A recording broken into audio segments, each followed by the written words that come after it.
Hi there, I'm David from DB Chartered Accountants. No sooner do I do a video about the introduction of the Job Support Scheme and the expansion that they've made to it, that the government make yet more changes to the scheme. On the 22nd of October, the government announced that the Job Support Scheme will be extended yet again. The Chancellor Rishi Sunak announced new measures as a result of more firms and employees being affected by the ever-increasing tightening of the coronavirus restrictions.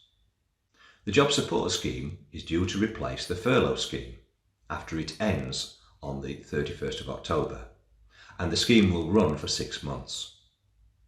Please see our original video to get details of the scheme as it was before the latest amendment.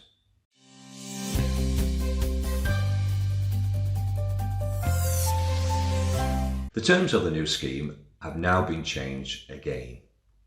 To qualify for the scheme, employees will now only need to work at least 20% of their usual hours. Previously, the government had said employees would need to work at least a third of their usual hours before they were eligible under the scheme. As before, employees will be paid in full by their employer for any time that they actually work. But for the hours that the employees don't work, the cost will still be split 3 ways as was previously required. When the government originally announced the scheme, the requirement was for the pay for the hours not worked to be split 3 ways. A third would be covered by the state, a third by the employer, and the employee would sacrifice a third of their wage. However, that's now changed. The employer will only need to cover 5% of any pay for the hours not worked, and 62% will be covered by the state. The employee will still be losing a third. In total, those on the scheme will earn at least 73% of their usual pay, unless their earnings have hit the government's contribution cap. The state's contribution here is capped at £1,541.75 a month. This has been increased from the original maximum that was £697.92 per month. The government says that this equates to a cap on wages of about £3,125 a month, or £37,500 annually. An employee who is not affected by the cap, so they earn less than £37,500, who is on the Job Support Scheme and work at least 20% of their hours, should get at least 73% of their usual pay.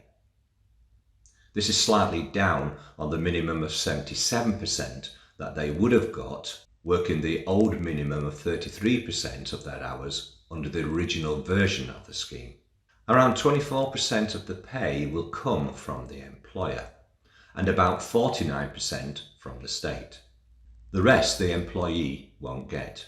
Employees who are affected by the cap, so they earn more than £37,500, will get less than the 73%. Though how much less will depend not only how much they earn, but whether the employee's contribution will also be capped.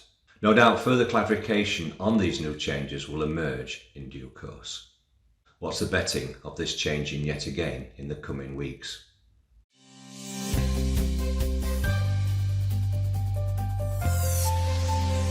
If you're in business and you need any help, please take advantage of our helpline. Email us on help@deb-accountants.co.uk and I'll try to respond to you.